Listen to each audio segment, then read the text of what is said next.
Yeah, I'm really proud of our group to finish this way and to have a first half as we had in a very unpredictable, very difficult circumstances, with injuries and COVID and a very young team, a team that's been together for the first time, how they have grown together, gelled together, how they played together as a unit. I'm really proud of them more than anything, their effort and their togetherness.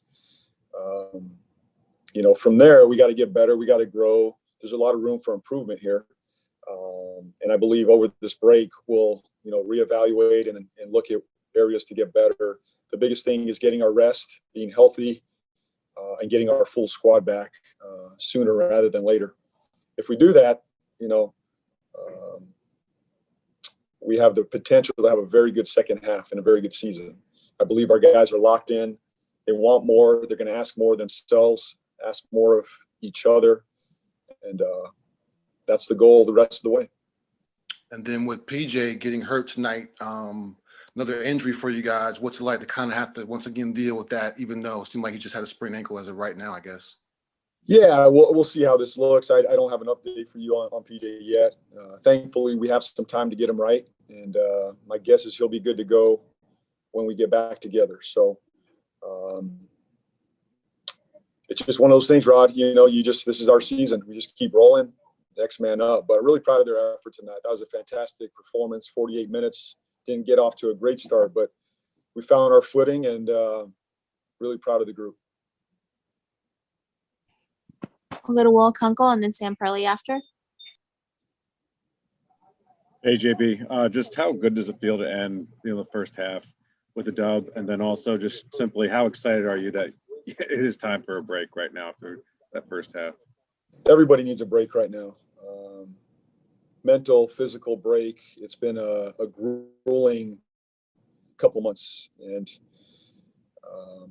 the guys have continued to battle. They gave me the great effort every single night. And now they need a little break. So we'll step away, a mental, physical break. And I think this win it just validates our first half of the season. It validates what we're doing, how we're playing. And tonight was a validation of the hard work and the togetherness of this group. But we're not satisfied. They're not satisfied. They want more. They believe we can be better. And that's what I expect second half. And just real quick, have you ever experienced a handful of months like you just did in regards to how much basketball you played? Never seen anything like this. Under these circumstances, with very limited practice time, just the constant game after game, disruption, disruption in practices and games and walkthroughs in our development program. But our guys have hung together. They're focused, they're together, and they're giving me great effort. That's all I can ask during the season. And for me, that's what I'm most proud of. Sam, go ahead. Hey, JB, congrats on the win. Just two quick things. What stood out to you most in that third quarter? And then you've talked a lot about the players getting physical and mental reset. What do you plan to do during the break to kind of get away and unwind with a few days off? Well, reconnect with my family. That's the biggest thing for me. This has been a grueling season. It's been tough on them and everybody, not just me. It's everybody. This is a great couple days for me to reconnect with my kids, my wife, and just enjoy them. And I'm going to do that. That's big for me because I know the 2 months that are ahead are going to be grueling and it's going to be a grind. So that's what I'll be doing. Third quarter, I thought it was all about our defense. We said, let's come out and get 25 or less points there in that third quarter. And we got to 20. We hit our marks in 2 out of the 4 quarters defensively. So I thought that was the key tonight. Sam, was our defense overall. We did not get off to a great start. I think they had, 18 points. I think I called the timeout at 18 points. From then on out, I thought we locked in defensively. And that's where we got to get to defensively here in the second half of the season. If we can do that more consistently, we got a chance to do something special here. Thank you. Thank you. We'll go to Will and then Rick. JB, how emblematic was it of your team's first half that in your final game before the break, the two steadiest players, Terry and Gordon, were basically the ones who shine the brightest? Yeah, I thought they were both great. For Gordon to give us this effort, after, missing a few games and, still being a little bit uncomfortable out there with his hand, I thought he was fantastic tonight. Gave us great leadership, momentum, and he really steadied us early on. I think that the guys rallied around his spirit tonight and his aggressiveness tonight, and then Terry continued with that aggressiveness. So, both of those guys deserve a lot of credit tonight. They set the tone for us on the offensive end in their leadership and their aggressiveness. Hey, JB, Gordon said this morning when I asked him what this season has been like mentally, he said nothing in his 10 years has compared to sitting in his car in the arena loading dock for an hour, wondering if he'd even be allowed to get out of his car to play.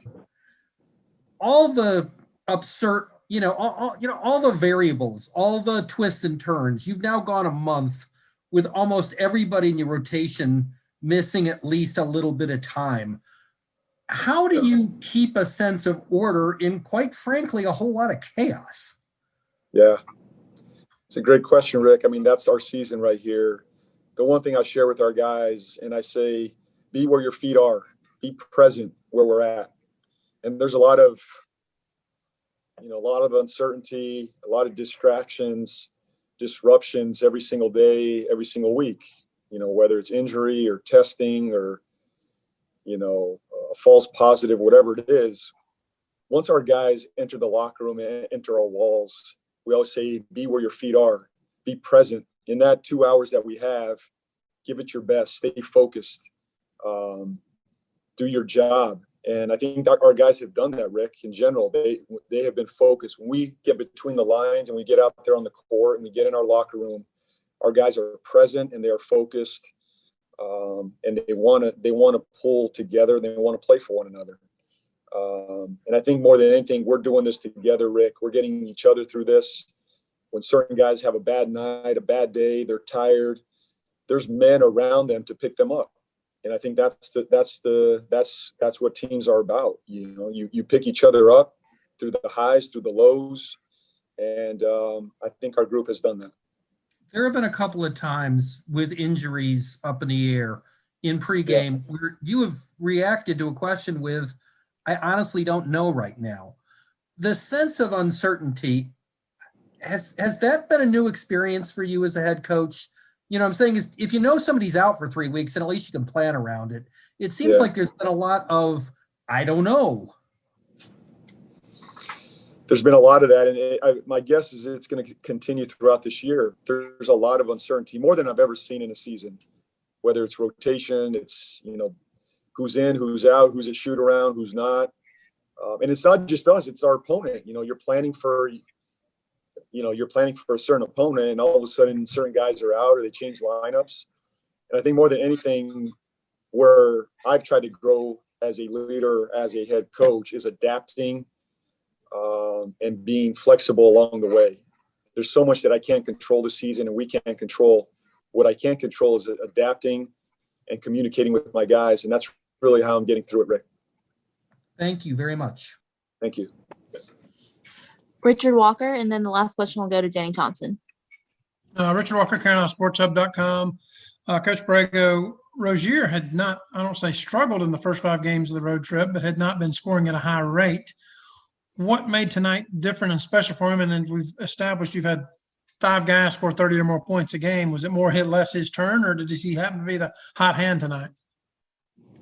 It's a good question for Terry. I don't know. You could ask him what he ate for pregame meal. I don't think I could pinpoint. I wish I could say, Richard, I wish I could say it was X, Y, or Z, and that's how we got him going. He came out and he was aggressive.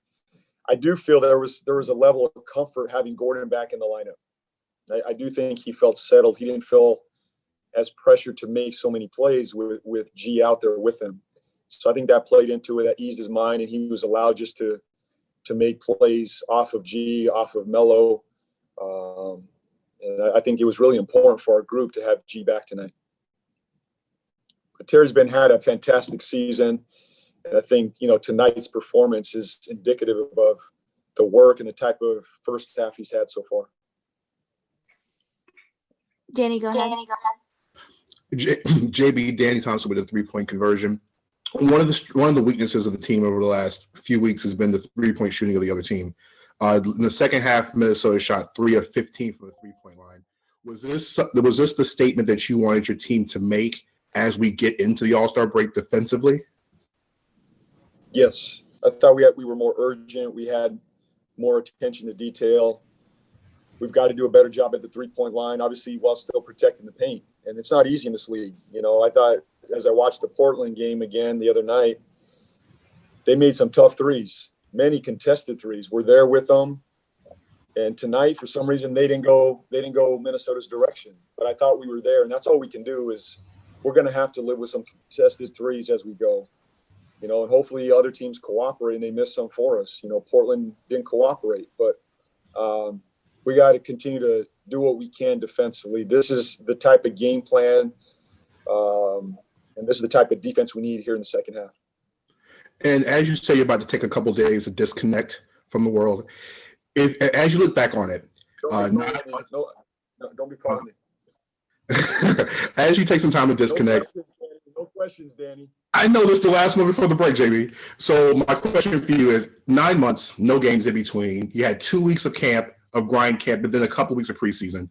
You've had over 10 different starting lineups, injuries galore, COVID on the issue. Would you have imagined, with all this going on, that this team would be in first place at the All-Star break? Would you have imagined in your wildest imagination? I didn't have really any expectations as we entered the season, Danny. I you know, as a coach, I just take it one day at a time, and you know, we're learning about our team. As I said early on, I didn't know much about this team. You know, I didn't know much about LaMelo. I didn't know much about Gordon. You know, and we've added some young pieces. So I never want to put, you know, my expectations too high, too low. I just really go coach the group, and we figure it out as we go. And I really felt, especially this year, we just had to take it one day at a time. There was so much uncertainty that for me, I just had to roll with the punches every single day and grow this group. And that's what we've done. You know, the wins are the wins, the losses are the losses. But more than anything, our guys continue to develop and grow and get better. And again, I don't want to put a limit on where this group can be. I really don't. I think we just got to keep grinding, keep getting better one day at a time.